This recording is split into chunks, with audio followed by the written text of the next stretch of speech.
ചേലക്കരയിലെ ചെക്കന്മാരൊക്കെ ഇപ്പൊ ക്ലാസ് ആട്ടാ. അതിനൂതന ഹൈടെക് സാങ്കേതിക വിദ്യകളോടെ വൻ നഗരങ്ങളെ പോലും വെല്ലുന്ന സൗകര്യങ്ങളുമായി നമ്മുടെ ചേലക്കരയിൽ Naturals beauty parlour, doctors tower, near bus stand, Chelakkara.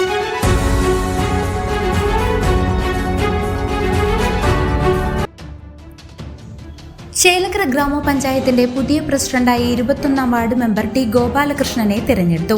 Panchayat ഹാളിൽ നടന്ന വാശിയേറിയ തിരഞ്ഞെടുപ്പ് നടപടികൾക്കൊടുവിൽ 13 വോട്ടുകൾ നേടിയാണ് അദ്ദേഹം വിജയിയായത്.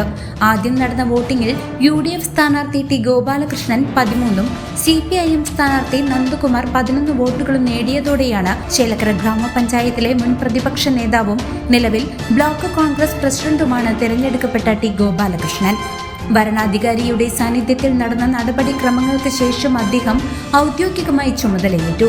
ഭരണ പ്രതിപക്ഷ ഭേദമന്യേ എല്ലാവരെയും ഏകോപിപ്പിച്ചുകൊണ്ട് ചേലക്കരയുടെ വികസനത്തിനായി മുന്നോട്ടു പോകുമെന്ന് അദ്ദേഹം വ്യക്തമാക്കി.